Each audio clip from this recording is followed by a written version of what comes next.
Hey everybody, it's Rebecca, Crafting and Crime Daily. Yes, the Ashley Benefield trial is coming to a conclusion. Not necessarily a dramatic one, but the defense has concluded putting on their case, and closing arguments will begin actually any second now. It's 12:40 when I'm recording this. So I will cover those for you tomorrow. And because I don't think the deliberations are going to wrap up today. So I will cover the closing arguments for you tomorrow, and we'll wait for a verdict. But so what happened during the final witnesses from the defense? Stay tuned.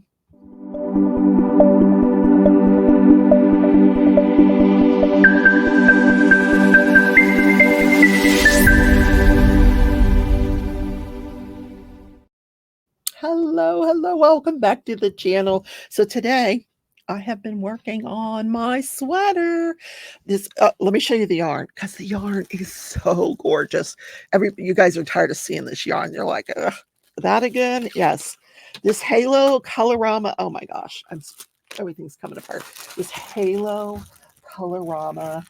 It's amazing. It's by Yarn Inspirations. Anyway, so here's the sweater.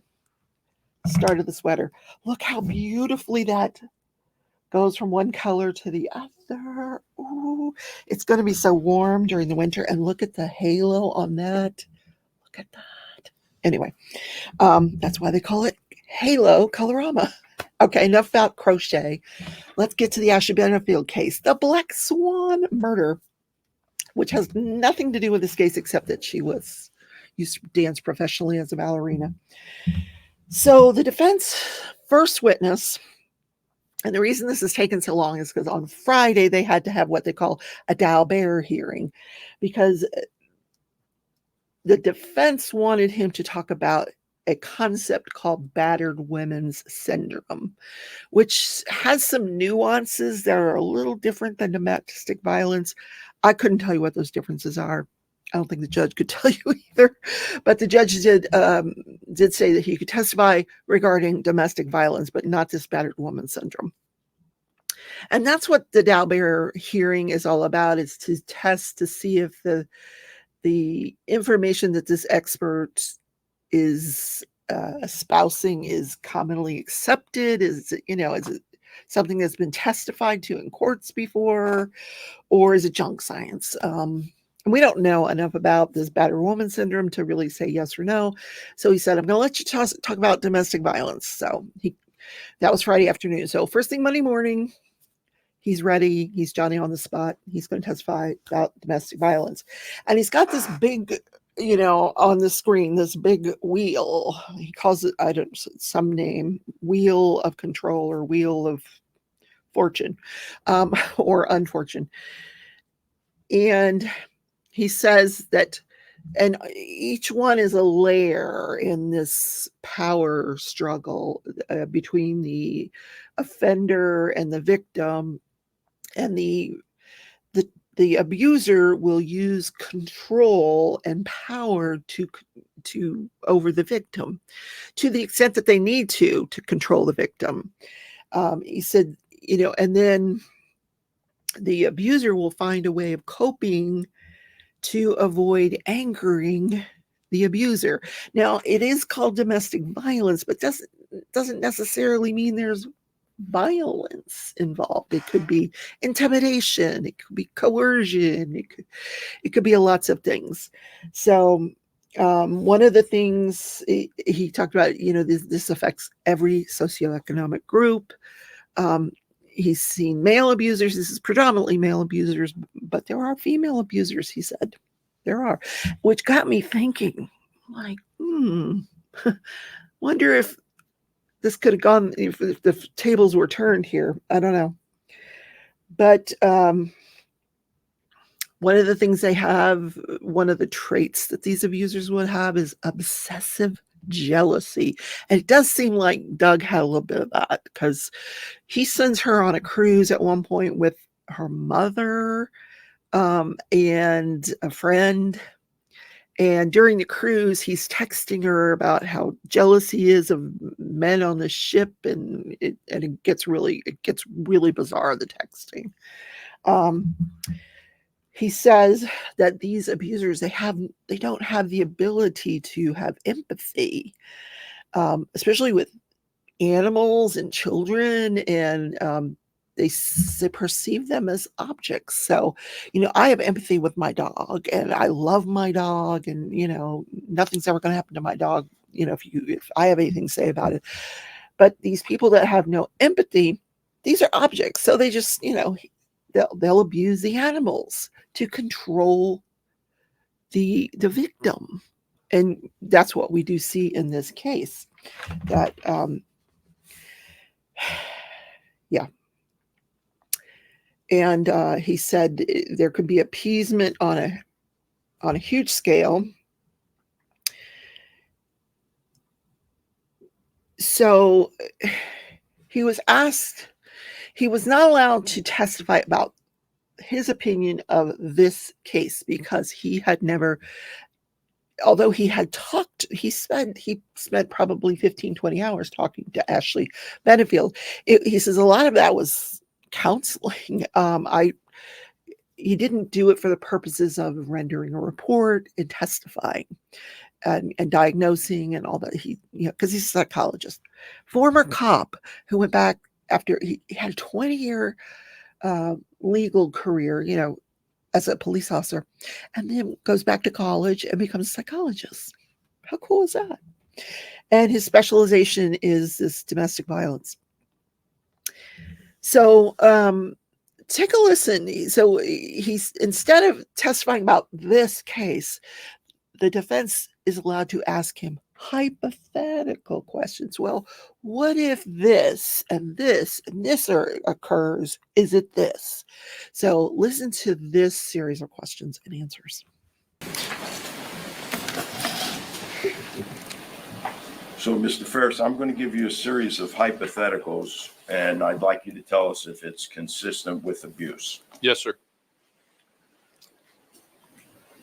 Shooting a gun in the kitchen of a home in an effort to intimidate the victim to stop speaking. Throwing the loaded gun at the victim. Cruelty to pets. Punching a dog in the face hard enough to knock the dog unconscious. Throwing a cat down the steps. Placing a tracker on the victim's car, an illegal tracker. Throwing things, breaking things, yelling, screaming, belittling, cursing, humiliating, declaring such statements as rid the earth, being in a murderous mood, kill all the bad people, take them out, being caught at night, peering into windows of the victim's home, violating a no contact order by sending a package, driving from South Carolina to Florida to be able to follow the victim, suicidal threats if the victim leaves, more than 30 years age difference, and finally, prior marital history whereby the prior wife explains how she was beat up on the honeymoon. Would that be consistent with abuse? Absolutely. And not only absolutely, but those are checklist points right off the Duluth Power and Control wheel, and right off my experience, they're stereotypical abuse techniques. All right, and now my last question for you, Mr. Ferris, is I'm going to give you a hypothetical. And tell me if this would be consistent with someone who suffers from abuse. Sending texts that are conciliatory with friendly emojis, accompanying the abuser during child time sharing ventures, acting deferential and subservient in joint therapy sessions, but decisively different in individual sessions, fearful of the abuser finding out the victim described him as controlling, manipulative, and abusive, and being exposed to threats, intimidation, pushing, holding down, humiliating, cursing. Would that be consistent with a victim of domestic violence? Without a doubt. These are, again, techniques of compliance, not wanting to poke the bear, walking on eggshells, trying to minimize harm to themselves and their children. They'll put up a front. They don't want anyone to know, and they don't want their abuser to be angry by them disclosing. So yes.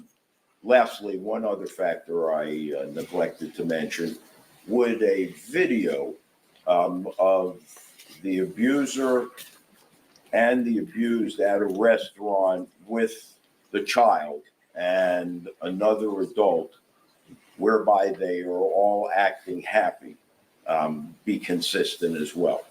Well, certainly, if you're asking, they're acting happy, is she still a victim of domestic violence? Definitely. And it also fits with this whole idea of appeasement. We have to remember that the domestic violence comes in layers through the years of events. So one incident. Judge, I'm going to object to non-responsive. Overruled.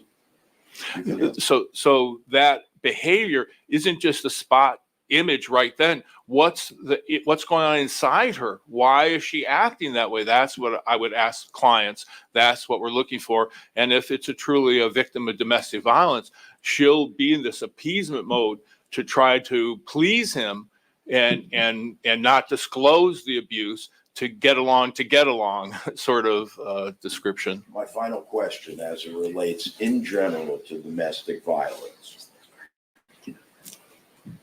assume, hypothetically, there were several violent or semi-violent acts of domestic violence, and then there was a break in the chain of events for, let's say, as much as a year or two, and then it started up again. Does the victim remember, and is the victim affected by the earlier acts of abuse? Without a doubt. I've got clients who tell me about Sustained. Yeah, just so yes, definitely they don't forget the abuse that's occurred to them, trauma lasting. Adults remember childhood trauma, let alone something from several years ago. Like I say, layers of impacts of behavior. Thank you very much. No further questions from Mr. Farrell. State, cross. So, okay. Here's the effect that it had on me. I don't know who to believe at this point. I don't know if I still find it hard to believe that you could have these things that she says happen before she gets pregnant. So she goes through 9 months of pregnancy and the child is almost 2 years old. So 2+ years of nothing happened that we know of. But she's still scared of. I don't know. I just don't know. And the state wisely points out, listen, she wasn't living with him. She had control of her own money, which, that's not consistent with domestic violence. There was a bunch of things they pointed out that were not consistent with this wheel that he had. So here's the impact I think it's going to have on the jury. I think we're going to get a hung jury. I really do. I think I'll go back in that jury room and go, what the hell did we just listen to? What happened here? What happened here? This is what I'm saying. What really was going on here? Anyway, so the next person on the stand, this whole series of witnesses is just bizarre. He puts on an employee of Stephanie Murphy. Stephanie Murphy was Doug Benefield's family law lawyer. And it was regarding this restraining order out of South Carolina. So apparently the reason Doug Benefield was never arrested for violating that restraining order is because it was never properly filed in the South Carolina courts. So it wasn't a valid restraining order, according to this employee. Okay, interesting. Then the next witness was a realtor who, despite this restraining order that was in place, Doug Benefield, the victim, contacted him during the period of time that this restraining order is in place, that's not valid restraining order, ask him about a home that was for sale directly behind Ashley Benefield's house. He was interested in purchasing that house. I don't know, guys. I mean, that's not good evidence. That's not good. That's not good for the state. No. Then he puts Mr. Taylor, the defense attorney, puts on Dr. Quintal, who we saw. Remember when Mr. Taylor got a whooping for joking around with Dr. Quintal? Yeah, this is the same doctor. He recalls him.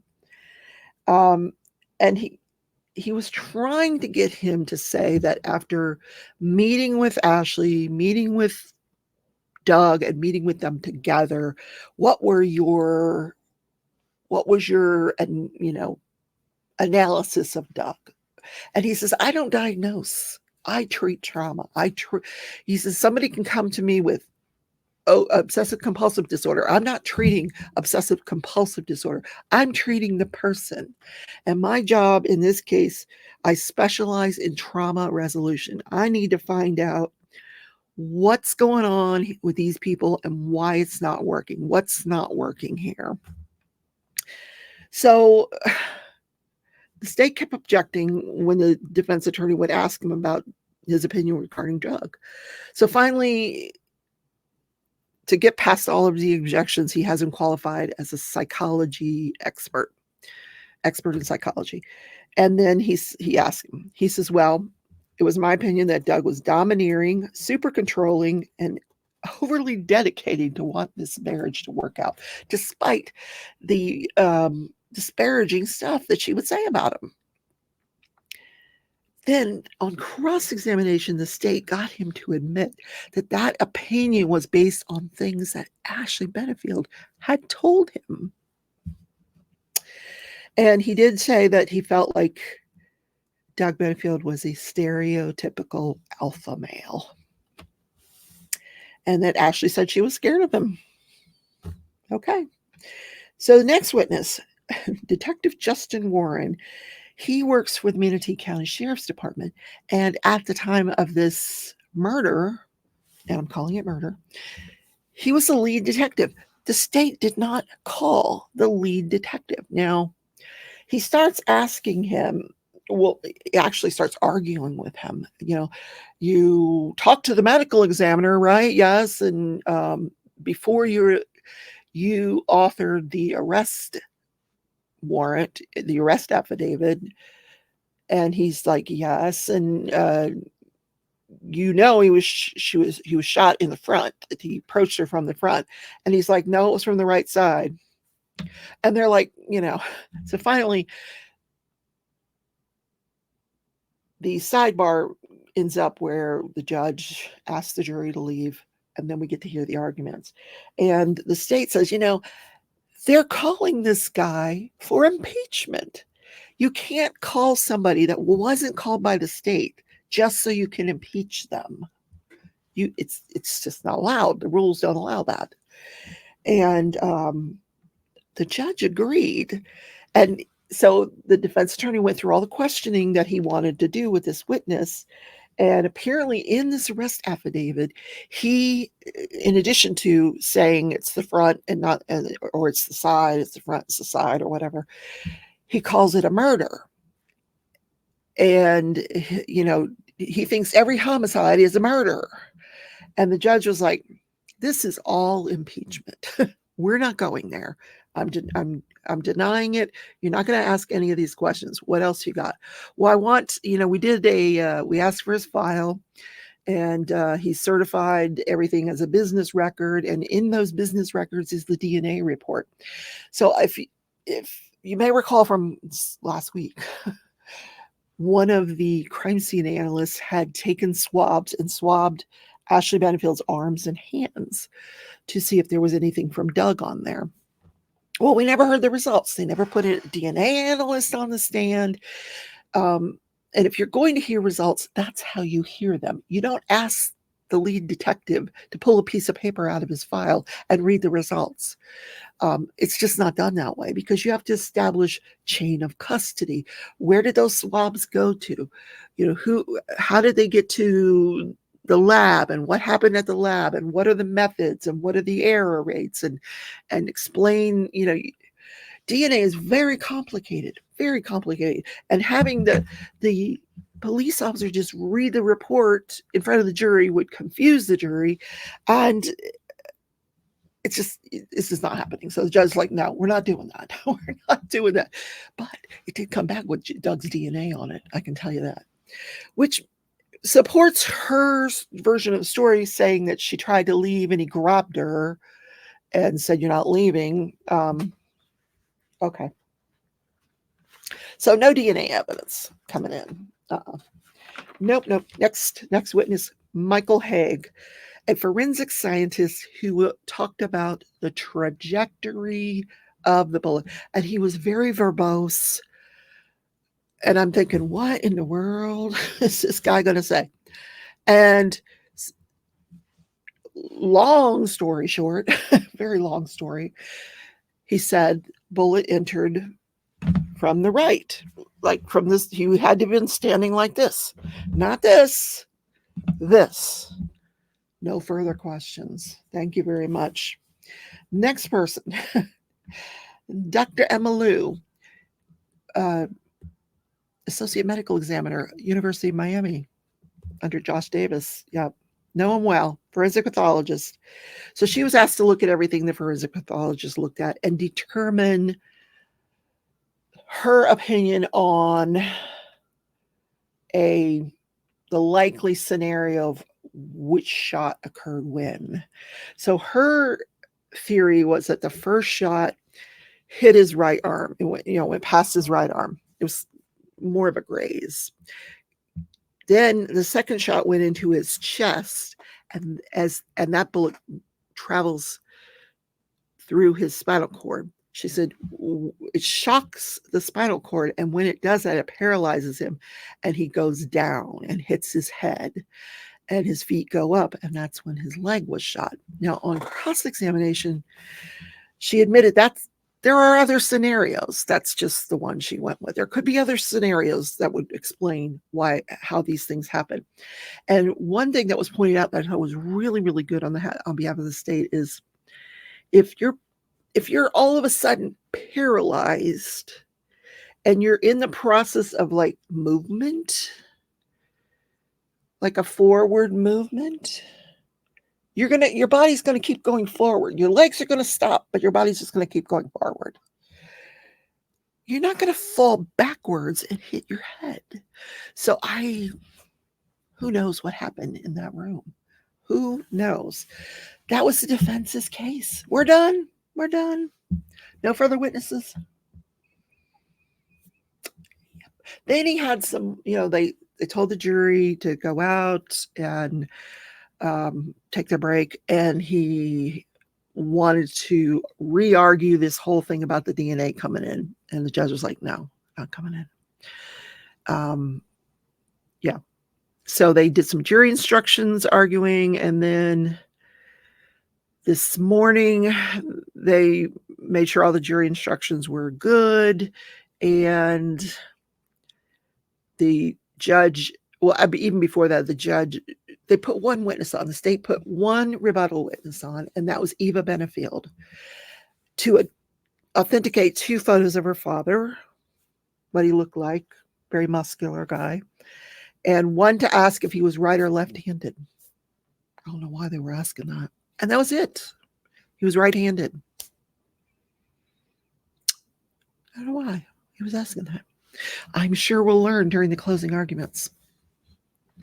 So the judge sent the jury out, said, come back at 12:30. We're going to work on the jury instructions. At 12:30, you're going to come back. We're going to give you some additional instructions. Then you're going to hear the closing arguments, and then you can begin your deliberations. She has been charged with second-degree murder. There is a lesser included offense of manslaughter. The jury can find manslaughter if they want. But what they're looking for is, did she have it, did she shoot this guy with a depraved heart? If the answer is yes, was it we know she shot him. And that's one reason why the state didn't need to call the lead detective. Because the defense is going to argue on their closing, look, they didn't even call the lead detective. Well, they didn't need to. She admitted shooting Doug Benefield. The only issue in this whole trial has been, is it domestic violence? Is it self-defense? Was there some overt act on his part that she felt like her life was in immediate jeopardy? So she had to use this deadly force to eliminate the threat. So I think the jury's going to sit on this one at least for the rest of today. And we probably won't get a verdict till tomorrow. So either way, tomorrow I will recap the closings and I will bring you the verdict when it is reached live. So have a wonderful rest of your day. Tuesday, the gymnastics is tonight. Ooh, go Simone Biles. Yes, I'll see you then. Have a great day, everybody. Bye.